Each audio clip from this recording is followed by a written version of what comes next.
prefer. Shirt sleeves and T-shirts, the order of the day. A pitch comparable with Wembley, and a final to be played. A last chance in front of their own for Aston Villa to ensure their big-time status. Brian Little relies upon the side which took only a point from Manchester City on Wednesday to repeat last year's victory over Liverpool in the last match at Villa Park of last season. Villa then finished 10th with the Coca-Cola Cup in the trophy cabinet. Victory now would be their first since February, the month which also brought the last goal from a striker. Liverpool have only their pride to play for, but that's a quality they've found again in abundance this season. Mark Wright, recovered from a stomach bug, is the only change in their side. He comes in to replace Neil Ruddock, whose season came to an end against Wimbledon in midweek. And on a very warm afternoon, there is the man in the hottest seat, Doug Ellis, the chairman of Aston Villa.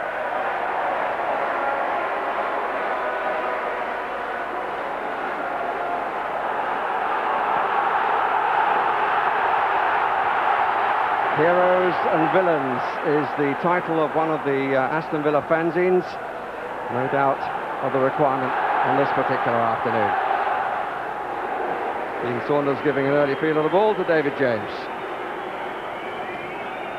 His cap covering the blonde hair.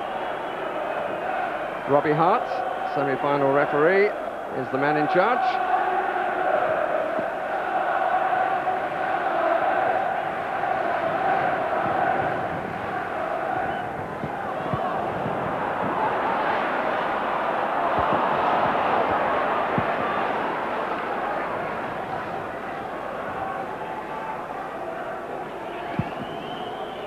Right, once of England.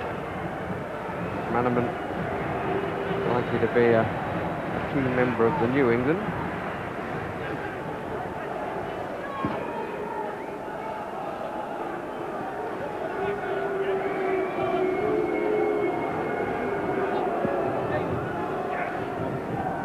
Had a quarter of an hour, a lot of huff and puff, a lot of encouragement from the terraces, nothing to show.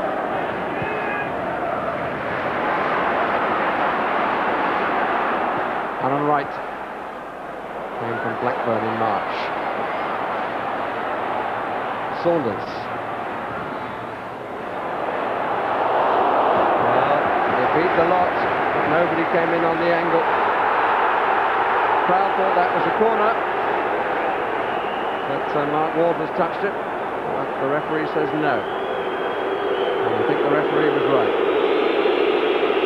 Certainly beat David James, and Walters, concerned about what was coming from behind, went to play it, but didn't make contact.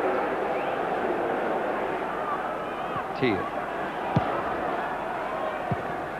Everyone behind the ball at the start of the move.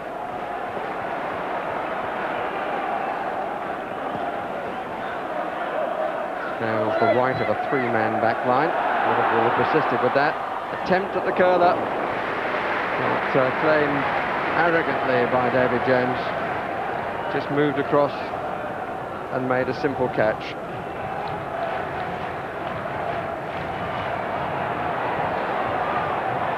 Teal. Ehiog got it back after losing it briefly. Ehiog again! Good save, James. Really did well, the goalkeeper. And Ehiog, who in the move looked as though he was going to lose the ball twice, in the end fooled defenders because of that. There was an appeal there for handball, but it wasn't given, and it was down to James to deny Villa the goal.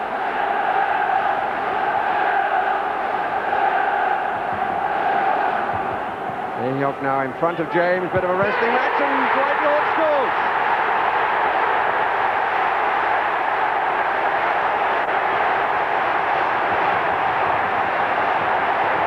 Look at the push and shove between the goalkeeper and Ehiog, and Dwight York was unattended. Poor marking by Liverpool, but James will feel that he was impeded.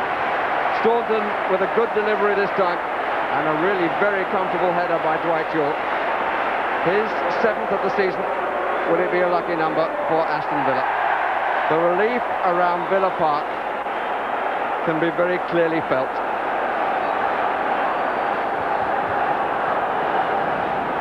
Interception was by Charles.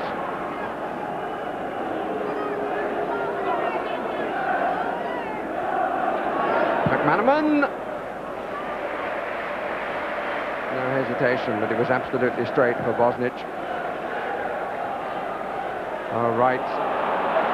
Took that away from Harkness, who presumably didn't shout. York! It's true! Villa have claimed a second. Liverpool have given away a second. And York has scored his second. Really good cross. And a good diving header that beat the hand of the goalkeeper. Excellent cross by Dean Saunders. And the classic finish. We're in the 36th minute and Aston Villa lead by 2-0.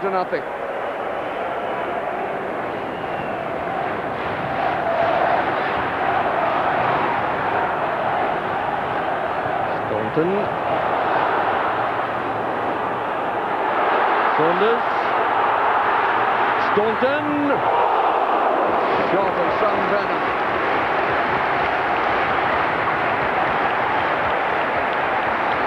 This wasn't the room.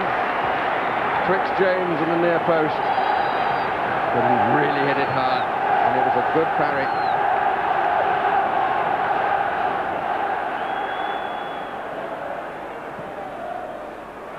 Again, James has come an enormously long way. One has to say, that bordered on the ridiculous. He's changed the colour of his hair. He'll change the colour of his manager's hair if he does this too often.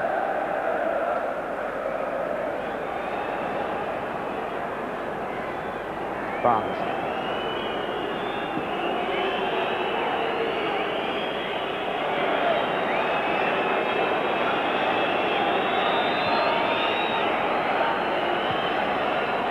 Beautiful return to McManaman. Still McManaman. Didn't hit it as well as he's hit many this season. But very important for Aston Villa that Bosnich got the parry in. It would have been very different to going at 2-1 rather than 2-0.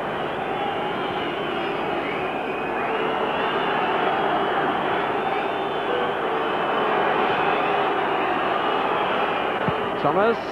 Rush. Good block by McGrath.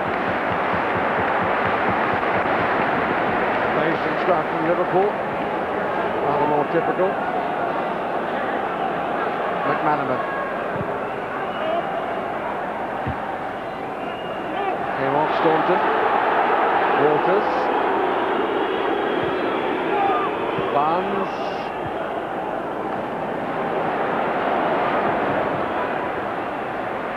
This is a fixture that Aston Villa have won for the last 3 seasons. A single goal in 92, 4-2 in 93, 2-1 a year ago.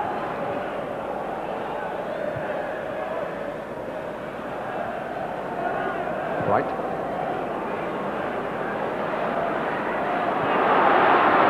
York. Saunders comes in, pulls away. Taylor coming up. Not a bad idea from Dwight York. You scored 2, why not try for a third? Masked a little bit by Thomas.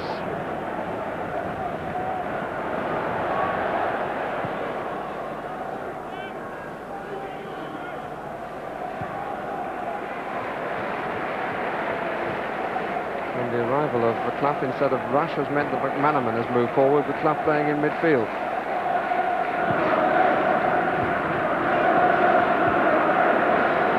Minutes left, 2-0 to Aston Villa. Dean Saunders in possession. Charles really wasn't quite laid on a plate. He went for a side foot placement. And there was wasn't great for him. I think he thought that Saunders was going to have a crack.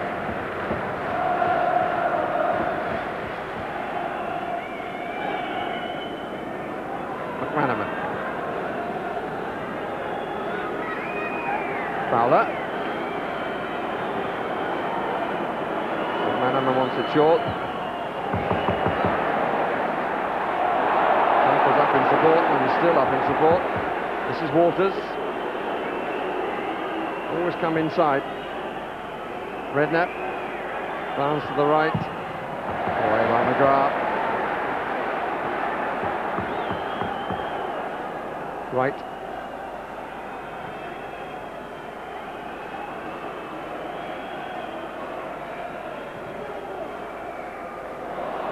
Mistake in defence, that's Fowler away. Well, that's the nearest he's come to his 50. How close we can see from this angle. It's far enough away.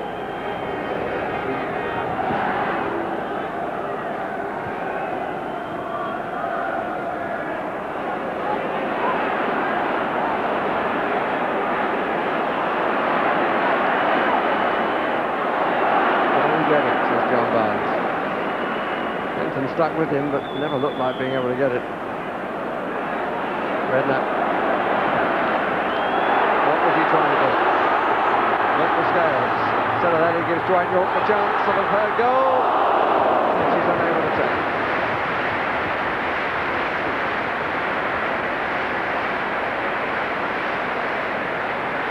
Delayed well, then draw. Mark Wright committed himself, got the shot dead straight and too high. 2 minutes left.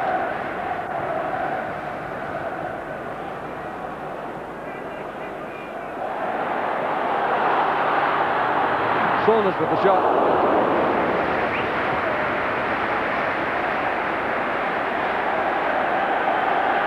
Hit it well. James untroubled and would have covered had it been more accurate.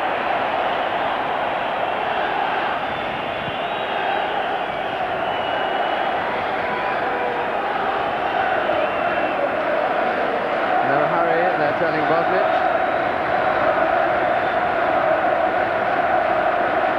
The Aussie plays keep ball for a bit.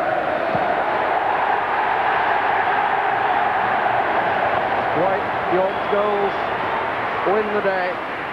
It looked likely at half-time they would prove to be enough. And there was really only the briefest of threats from Liverpool in the second period.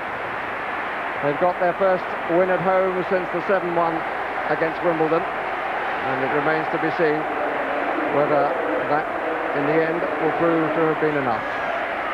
Final score, Aston Villa 2, Liverpool 0. The Villa supporters and team delighted. Today's game was such a big game for us, and you know, we were sitting in the room up top there, and we're sitting in the dressing room talking to the guys, and we can pick on so many occasions over the last, 6-7 weeks especially so, where we should have done better, and because of that we've got a game like we have today, you know, and it's not a sort of thing you want to go through every week, because there's too much at stake for us, and yeah, it gets to you. You want to be in there, you want the guys to do well, you know they're doing the best, but somehow you want more from them, and it's a little bit unfair at times, but it's all turned out today well enough for us. We obviously know that come next Saturday we've got to do the same again. What was the atmosphere like in the dressing room just before the game? It's quite relaxed. We've been relaxed all week. Even in midweek, I think these two home games, we were confident if we came away with 4 points, we'd be delighted, and we did. Clearly the early goal helped. Yeah, it does, and then to get a second one just before half-time, it's a bonus for us. We've not been scoring too many, and to get two, it was a bonus. Of all the football clubs that I would want to work for and not achieve something, this one is the last one that I would want that to happen at. So it means a lot to me, probably too much at times. So as I've said, it gets to me perhaps more than it should do. But as I've said, time will teach me a lot more. And as I've said, hopefully by the start of next season, I'm in charge of this football club in the Premiership, and hopefully